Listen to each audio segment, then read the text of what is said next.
Good afternoon and good day wherever you may be joining us from. Welcome to another edition of the Digital Download, which which is is the longest the running longest. weekly business talk show on LinkedIn Live, now officially syndicated on the IBGN radio network. Well done, Adam. Excellent. You've been practicing. It's only taken Good 2 job. years. 2 years, that's all. 2 years. Well, as it happens, we just celebrated the anniversary of our first broadcast.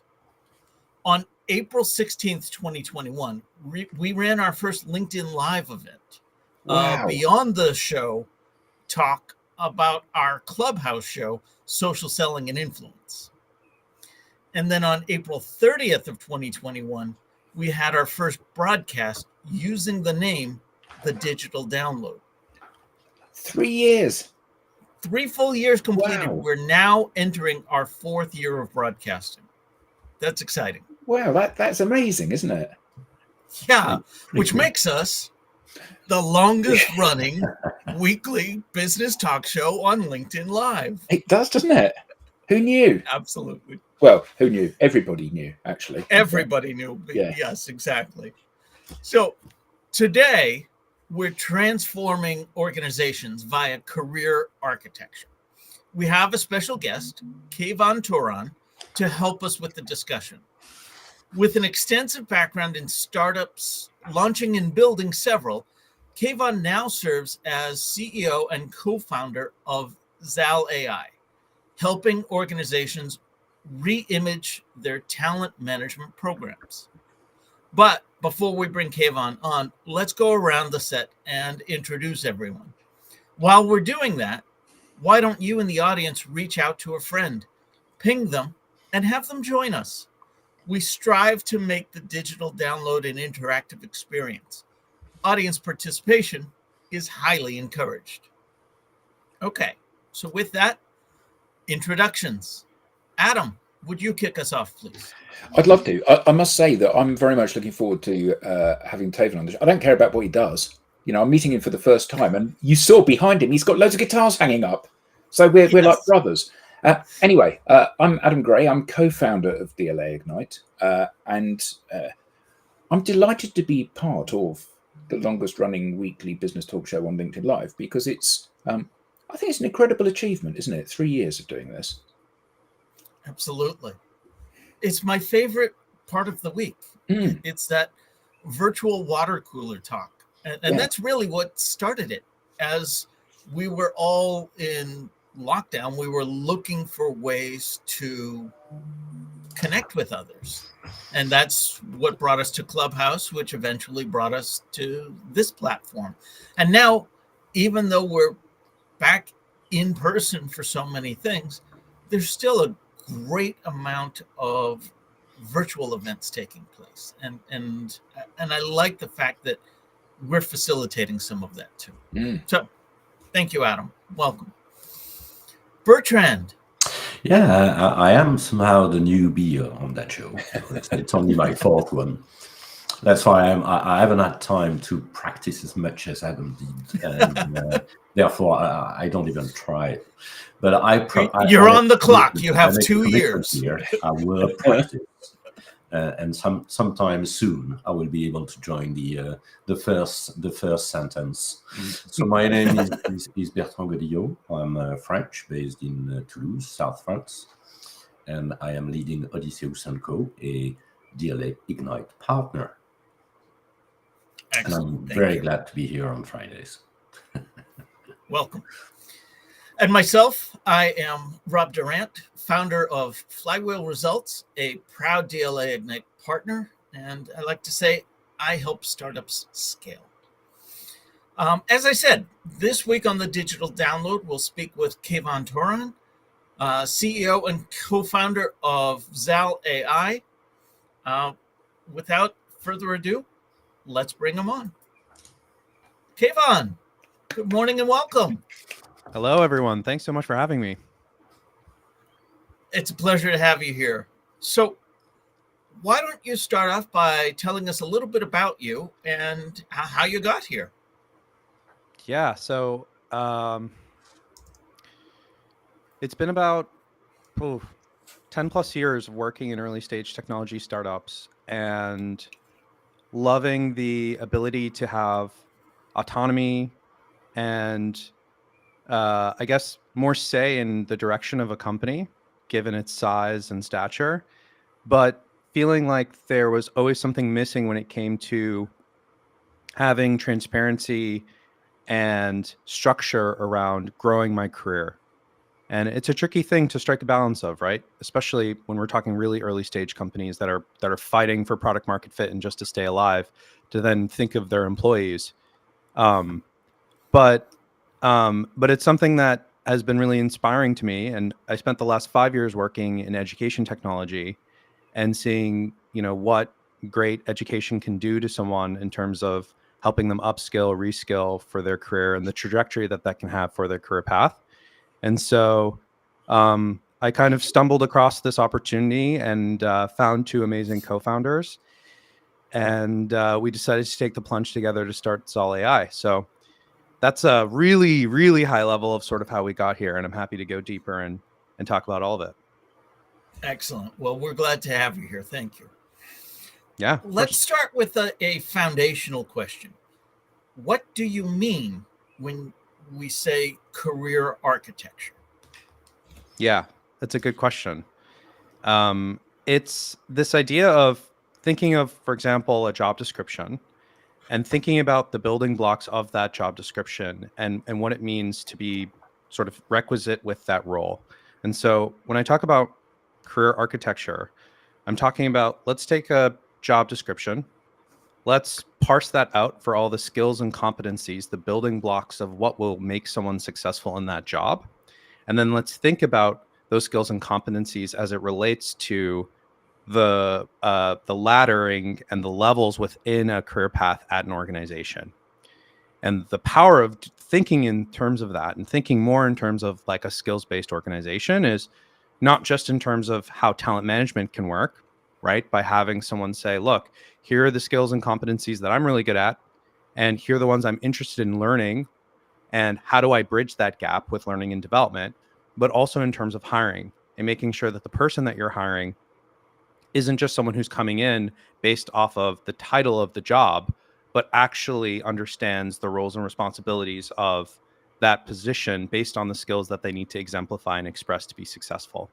And so what I've found is that a lot of the companies that I've worked for struggle to do this. It's hard work. And so, but it's very important work when it comes to actually being able to hire effectively, upskill effectively, retain effectively, engage effectively for your workforce. And so that's what I talk about when I say career architecture.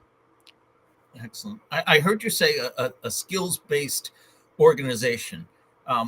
We have a LinkedIn Learning subscription. Isn't that enough? Yeah.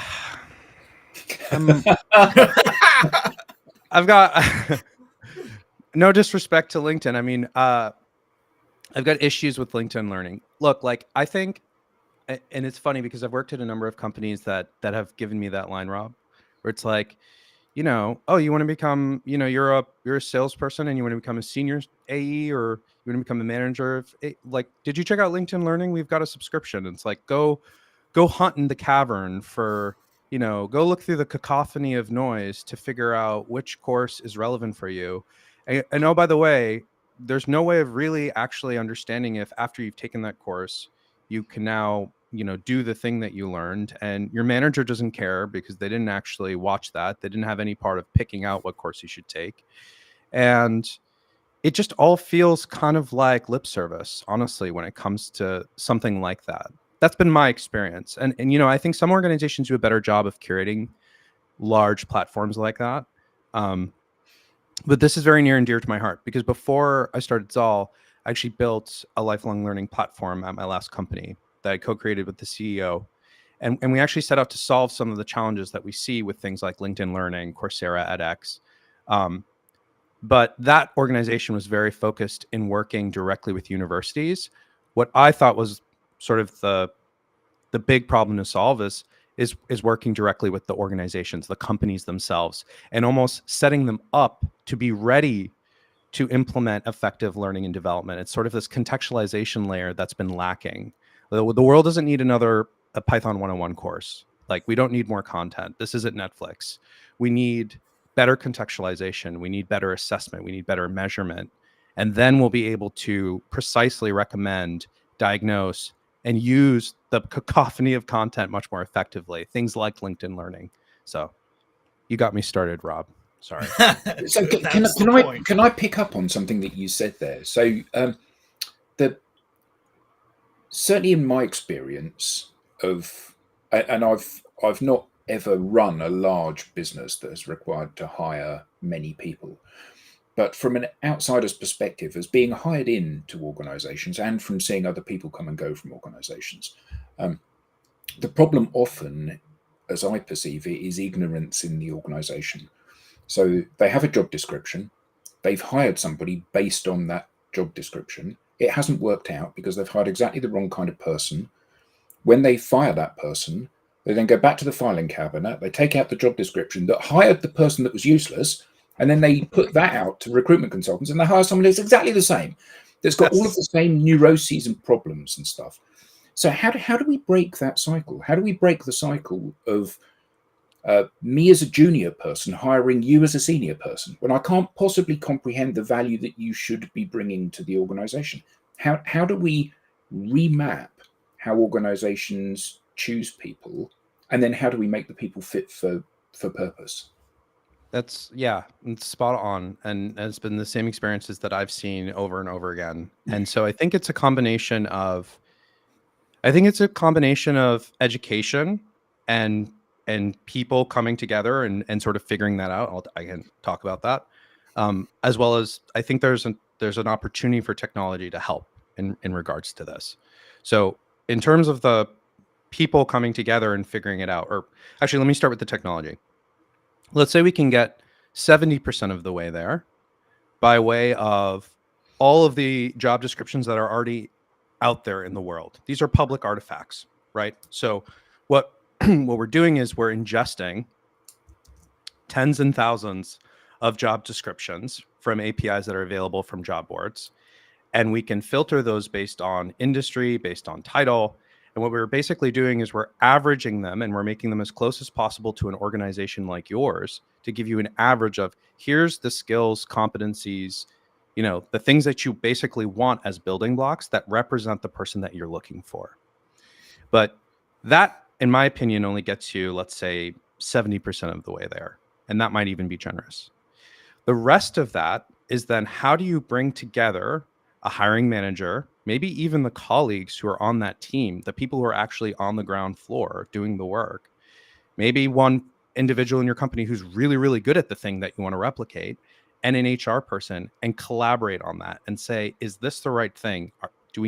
Is it actually this skill? And what do we mean when we talk about this skill? And what's the expression of that in terms of behavior? And so that's been a process that's also very messy, typically, if it's even done at all. It's like some bad, combination of slides and spreadsheets. And so both of those things are workflows that we've incorporated into how we like to think of career architecture at Zoll, and how we try and help companies go through that process, because the process you described is exactly right. And I just want to add this too, because I think it's really important, and it's a mistake that I've made earlier in my career. It's a great quote. It's this idea that I think a lot of entrepreneurs get caught up in this idea that technology solves problems and they're out there and they're pushing technology. I really subscribe to this idea that technology scales solutions, right? The thing that we're trying to solve for is that, like, when people come together and they're educated in this process and they have the time to dedicate to doing it, and they can wrangle together all the minds in their organization or outside knowledge to get this job done, it can be accomplished. So then the question is, how do we make that easier, and how do we streamline that with technology? And that was one of the things actually that got me really excited, that we have the ability to do this, and that we can help a lot of people at sort of the nexus of this problem. Because once you're able to do that, you can hire more effectively, you can train more effectively, you can retain, you can get all of the stuff that we love when it comes to great people management. So I was just making a note of what you said there. Technology doesn't solve problems, it scales solutions. I think that's a magnificent quote, because it absolutely sums up an issue that we are coming up against all the time, which is people think that I'll buy this piece of software and then all of a sudden we'll have pipeline. And actually you won't, because that's not the way the world works. And I guess that when we're looking for simplification and efficiencies in things, we need to have the basic understanding of what the process is that we're trying to improve or to replicate or to scale or whatever. We have to have that very clear and a working model of that before we press the button to go large. Because if you supersize something that's broken, you just end up with a big problem rather than a small one, don't you? Yeah, that's so well said. Yeah. So, Kayvon, what are the key components of an effective career architecture framework? Gosh, such a good question. Yeah, I mean, the truth of that answer is that it can be very different depending on the stage of the organization, the industry that they're in. What I will say is that there's a combination here that I think is really important for organizations to think about. And I think the first thing is, and Adam sort of spoke to this, is the education component of realizing that this is a framework that you should be thinking about when it comes to how you're structuring your organization. That's like probably the first and most important step. I'm writing a blog post right now with one of my co-founders that's called "Is Ignorance Bliss?" And what we don't know and how that's applied to skill gaps in particular, but it's very applicable here too when we think of the architecture of an organization and how we want to set things up for growth. I think what we've seen is that a lot of companies, as they're cresting over, let's say 100 employees, that's just like the very bottom of sort of like where this could be applicable for them to start thinking of. And there are organizations that are, for example, like a service-based organization, an agency model with billable hours. It's incredibly important for them to manage their workforce and the time of that workforce, because that's the whole business. And so they might be thinking about these things earlier. But let's say like a organization of 100 people, they're just starting to think about the compliance impact of their organization, its size, and needing to have more structure in terms of talent development, et cetera, hiring practice, et cetera. So for them, that would be a great time to now think of, okay, let's really break down the architecture of our career pathing at our organization. So let's look at all the roles as they relate to one another. Let's think of within a particular career path, just linear, like in a linear sense within one department, take one job like account executive and how that ratchets up through the levels. What is the bundle of skill and competency that's requisite with each one of those roles? How do they relate to one another? And now let's think about, for the gaps between those roles, what are the things that need to happen? So of course it might be performance goals, but it might also be, things that we must learn. And for the things that we must learn, or for the performance goals, how are we applying our learning and development program to meet that gap for these individuals, so that we're not necessarily helping everyone move up that funnel, because that's not also the goal of every individual, but we're helping all of our employees feel supported and fulfilled in the work that they're doing. And that even if they want to stay, for example, at their current level, that they can continue to get better and better at it, like a little bit at a time. I mean, I think that's what we as humans find valuable in a career. You don't need to be a craftsman to sort of benefit from that like ikigai type of thinking. Like, we just want to feel that we're not, I guess, completely static. We want to feel some dynamic feeling when we're at work. And so, yeah, those are just some ideas laying out some foundation of how we could start thinking about this. And it's surprising that it isn't more commonplace. But it strikes me that this is a business rather than an individual problem primarily, isn't it? Because most of the companies that I've worked at have promoted people either because the person was potentially going to leave. So you're the top performing salesman, Kayvon. So how am I going to reward you because you're at the top of your pay pyramid? Okay, well, I'll make you a sales manager. So I'll take all of the skills that you've developed and demonstrated superiority at, and I'll say, you're not going to use those anymore. You're going to manage people that are using those skills. like how those two are completely divorced from each other. There's no relevancy there. So it's either that, or it's the fact that, oh, I've got a new opportunity for you. I'm going to move you into this department. You can grow into the role.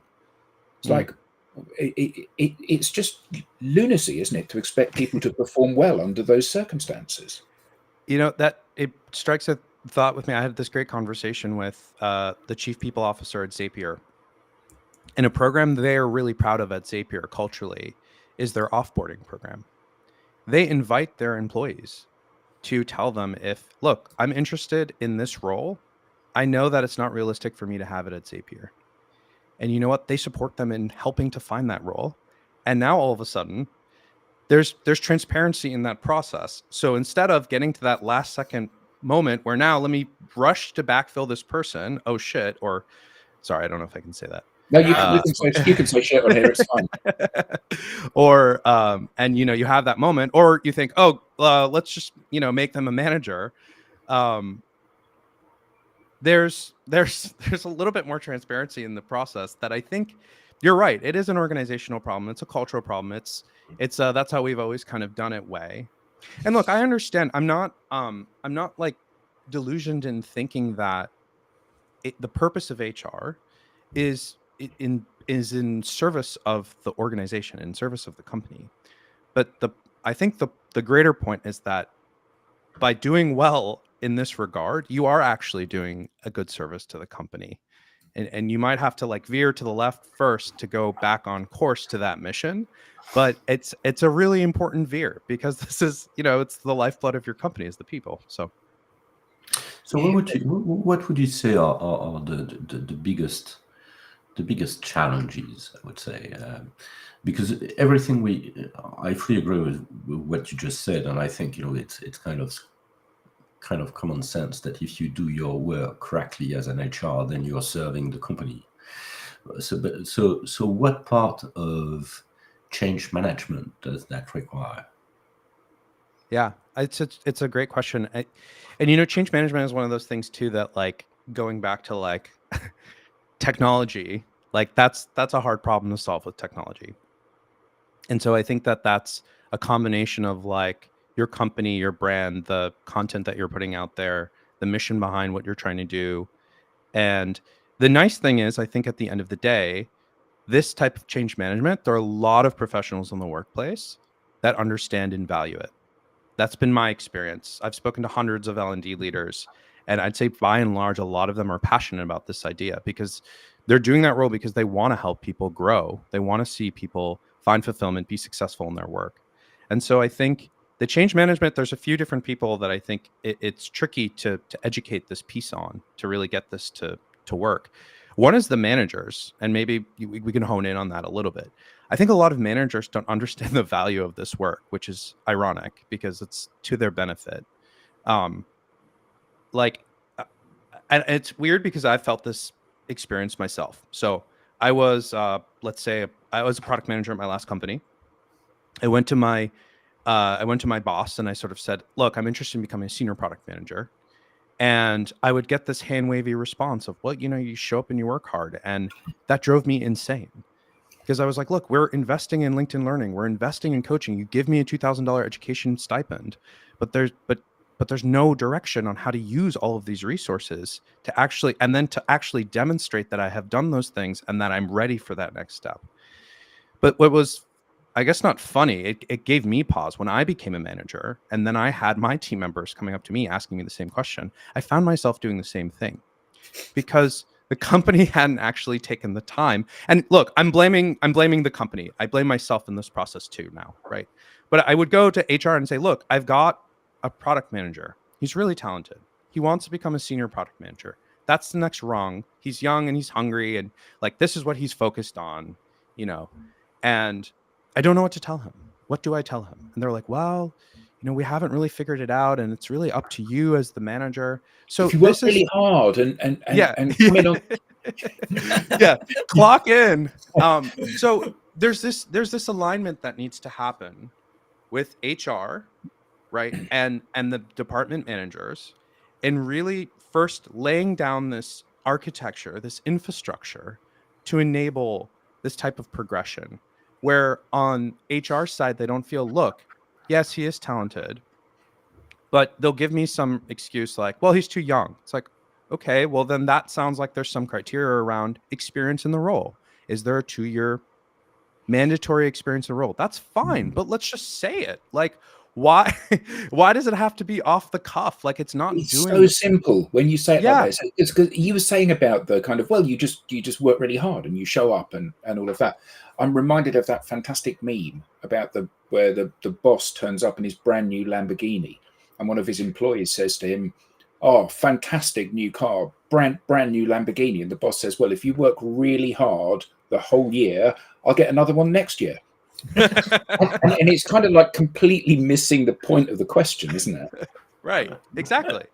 So yes. So I think there's a fundamental sort of change management conversation that needs to happen between department managers, who probably, honestly, a lot of them are pained at this point because they've dealt with this. They've probably gotten to the point in their career where they got to that point dealing with all of this BS, but they're like, this is kind of how the world works to a certain extent, which is sad because I know a lot of managers also who take a lot of pride in helping their team develop. But the fact of the matter is, a lot of them feel, overworked. Like they're too busy working in the job than like helping support their team in some capacity.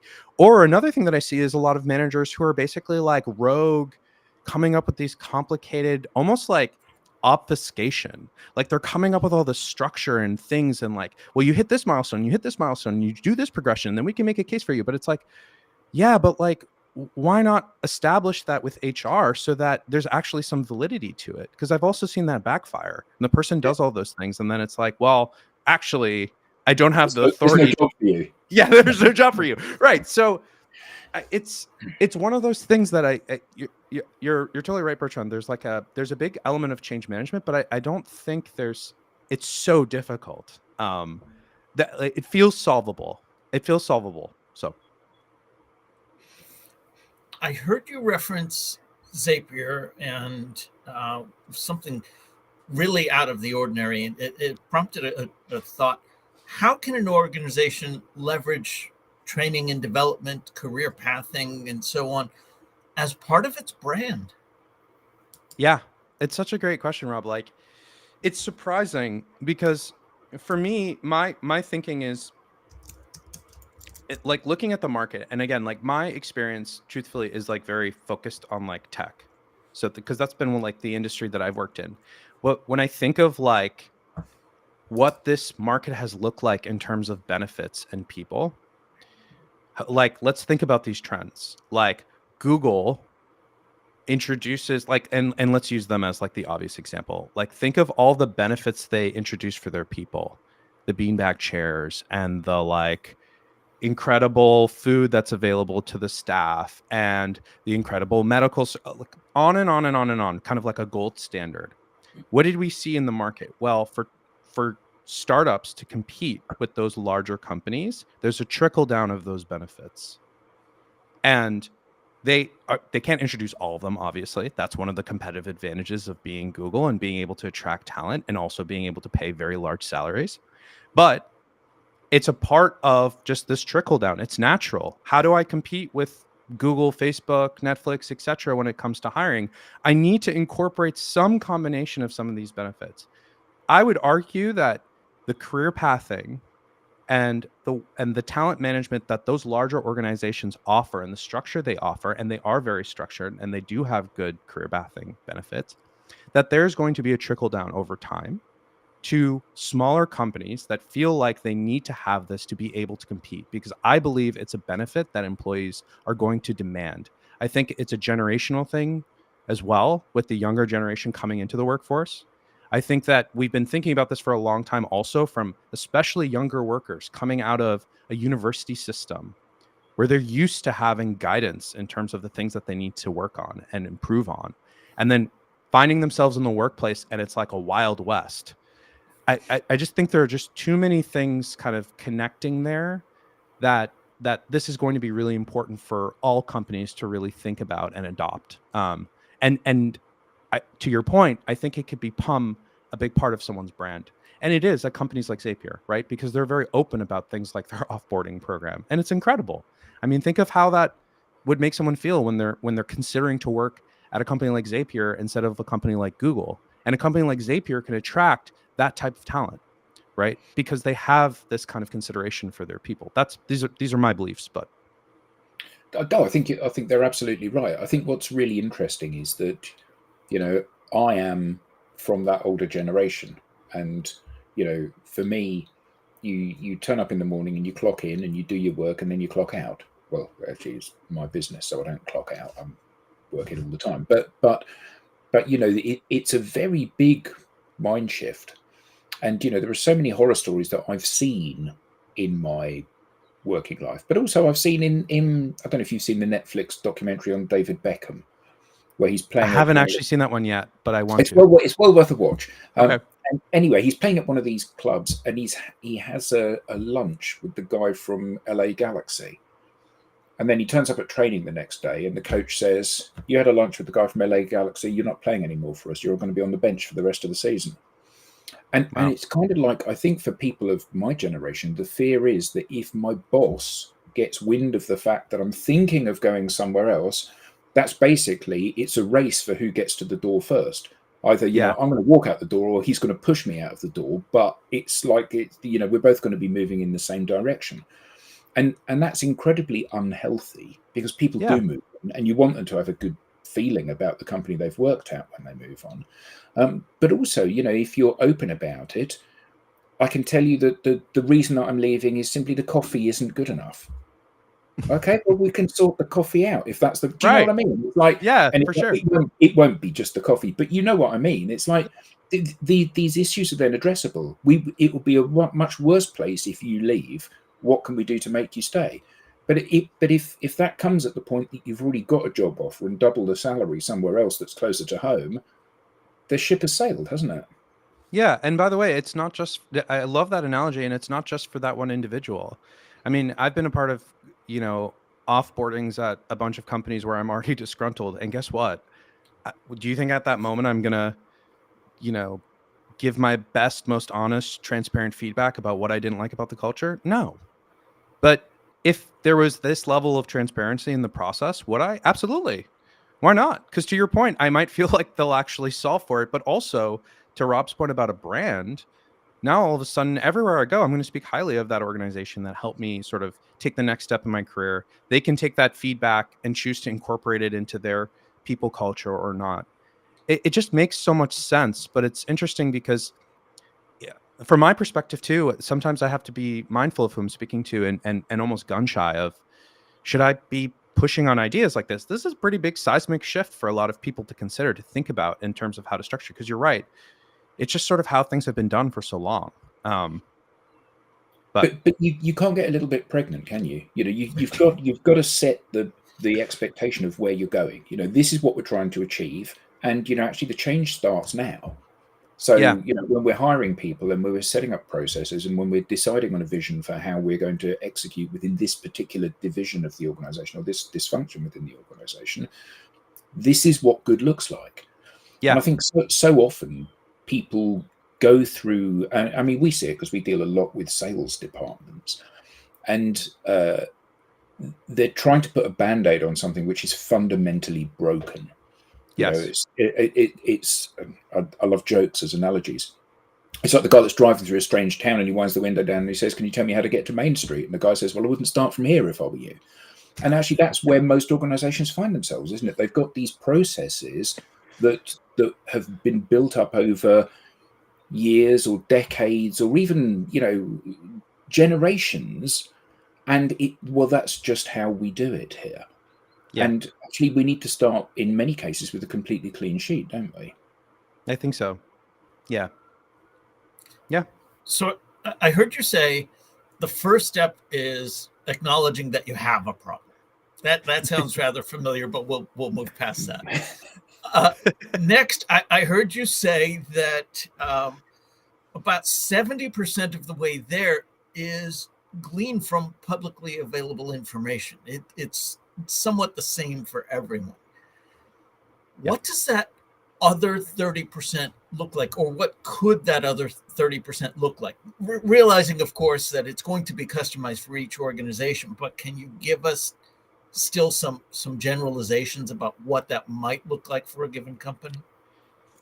Yeah, I mean, I think it's a combination of, we were talking about this briefly, but basically truly understanding the nuance of the role is what's like, I think, so valuable. And when we and so the process would look like, for example, an HR manager has this 70% already defined and visualized. And then they can share that with a subject matter expert within the company. They can share it with the department manager. They could share it potentially with an employee that they sort of want to replicate in terms of skill profile.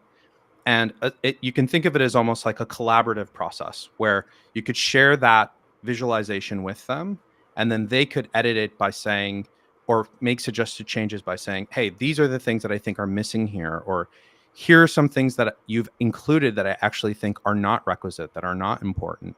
And so it's a very collaborative process. What we found, though, and then pulling the thread on that process, is that a lot of the individuals I just mentioned, the manager, the subject matter expert, the star player, they don't really understand what they're doing. And so creating a highly guided experience for them that is essentially like explaining step by step what they have to do, and also allowing this process to be done asynchronously, are two things that are very valuable. Because typically what this process looks like is someone from HR trying to sit down in a series of painful meetings with a bunch of people, asking them to look at something and on the fly react to it, and then them say, well, I don't know if that's right, or I don't know if that's wrong.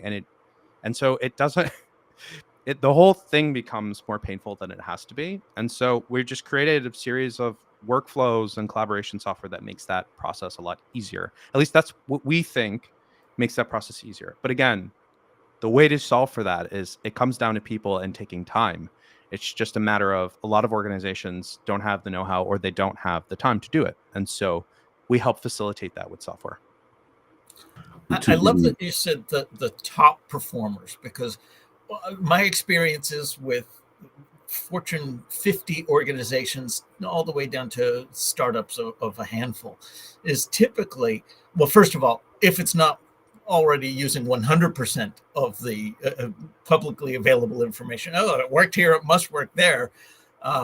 Even if they do start to customize it, what they'll do is they'll reach out to, do you have any friends or family that want to work here? Well, right. We don't like how you're working here. Why would we want to hire more of you? So, or, yeah. You said, let's take a look at some of the top performers. But again, you said these top performers very often don't know how they do it. Yeah. It's that, what is that? Unconscious competence. So it's about mapping these My old things drinking out. buddy. Yeah. So we map these things out, and I think this is a critically important step that organizations miss.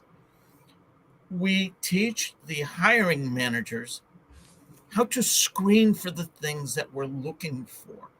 Yeah. And this is where I've brought academia into the workplace on more than one occasion. I never knew about this thing called rubrics. They were things my kids brought home for their homework and projects and whatever. And then I started teaching in public schools, and not only do I get it, I love it, but it was locked in academia. I was using this to show my frontline managers, here's an example of what good looks like. Here's what great looks like. Here's something that we want to avoid. And as you're speaking with somebody, simply tick these boxes so that after the fact, you don't have to simply go with your gut. Oh, I really liked the way they talked. No, what you really liked was they asked you questions so you could talk. They didn't tick off any of these boxes. Well, I love that you're talking about rubrics, because another really important piece of this puzzle is how we actually measure and assess people's skill development, or also abstracted, how do we measure and assess the requirements that are sort of, like the architecture piece, or, for example, help someone take that architecture and apply it to for example, like a series of interviewing questions that are relevant. And this is where we found a really incredible application of generative AI. So one of my co-founders, Dr. Stephen Koslin, 30 plus years at Harvard faculty doing research on the science of learning and sort of what's going on in the brain as we learn things, has developed this really interesting way of using large language models to create simulation training. And it's something that we're really, really excited about in terms of how it fits into this puzzle. Because we can talk about, how do we structure things appropriately, right? Like we were talking about at the beginning of the conversation. We could talk about how do we build career pathing off of it. And the way we think about that is quite simple. I'm an employee now. I can upload my resume. I can parse that for the same skills that were being used by the HR person to determine the relevant competencies and skill structures for the role. And now I can show you, look, here are all the potential career pathways that you might be interested in the company based on the foundational skills that are relevant for you to be in that role. The point isn't to like have someone jump ship into something totally different. The point is that they say, this is what I'm interested in. And now it's transparently there for them and their manager to see. And look, that's also there to spark a conversation.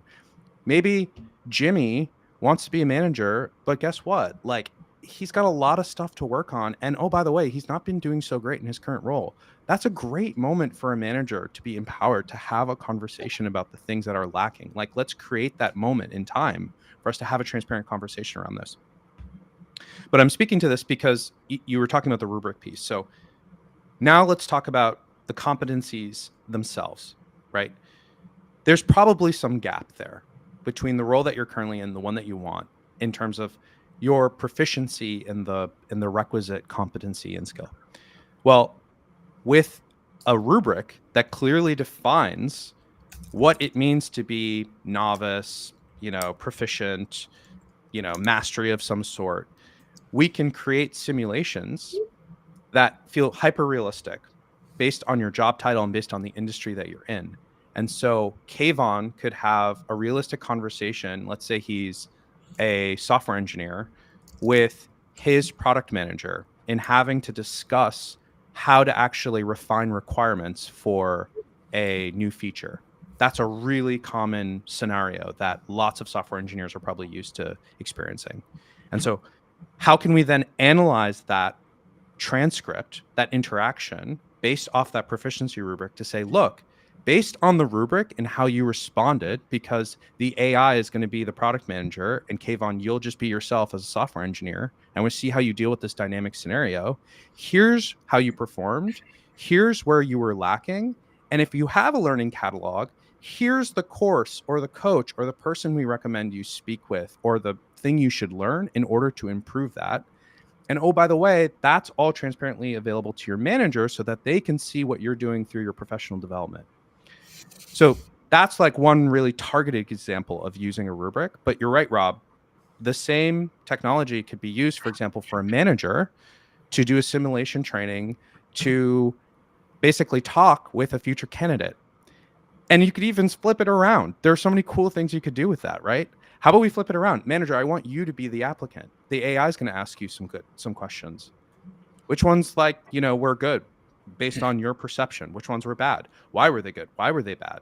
Like, there's such an amazing opportunity, I think, right now with some of these technologies to not just do rote automation or oh yeah, you just click this button and everything's up, but actual human augmentation of how we think about these processes and breaking them down and doing a rethink on how we do some of these things.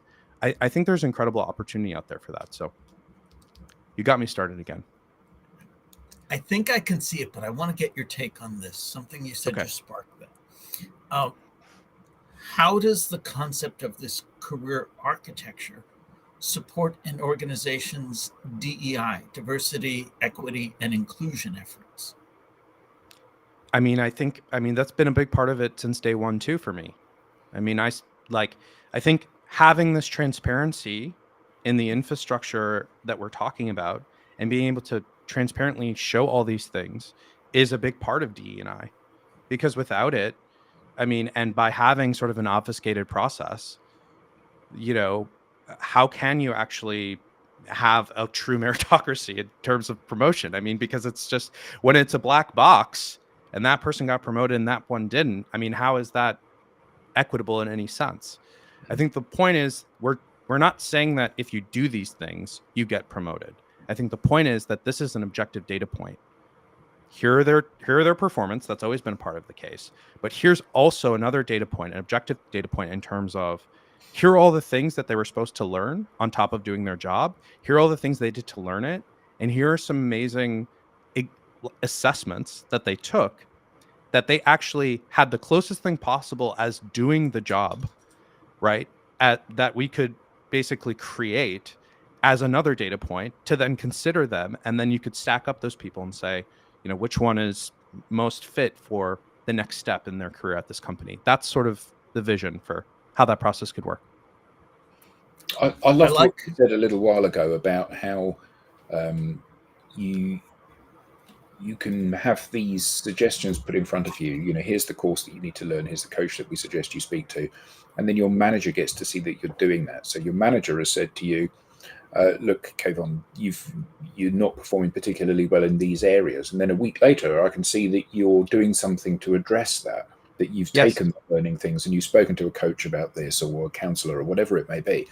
And that's just incredibly open and helpful to people, isn't it? Both the company and the individual.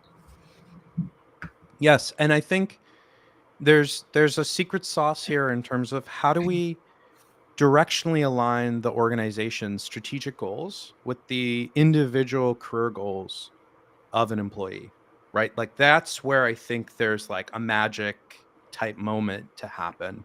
And it's, that's a big problem that we're thinking about actively in terms of how to apply all of these concepts that we're talking about. The three core pillars of what we're doing is career architecture, pathing, assessment. And the vision is how can those things align the strategic objective of the organization and the individual career goals. I think that's where there's something really, really exciting. And I think right now we're doing a really good job at the individual level of the manager and the employee. But I think there's more that we can do that gets really exciting. So, yeah, because I guess that the objectives of the organization are profit, shareholder value, shareholder dividends. And actually, and me making you a happy employee does not help me deliver. Me whipping you harder so that you end up selling more stuff drives profit.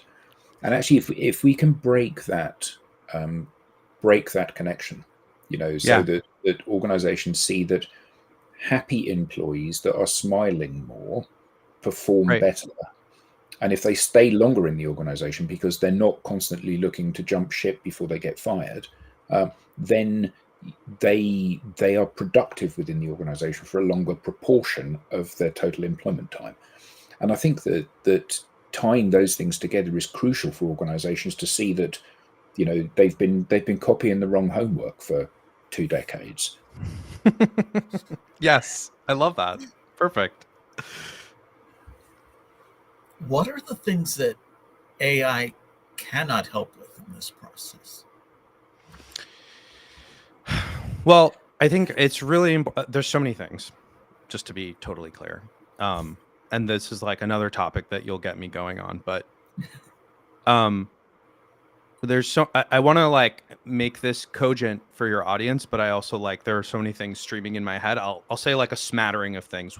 One, I think it's incredibly important in terms of how we think of the UI and like the UX of these products in being incredibly clear when there's a moment of generative AI in use. And I think a lot of people think, well, it'd be obvious if I'm talking to a chatbot. Well, I think some of the more powerful applications of generative AI are when they're much more subtle.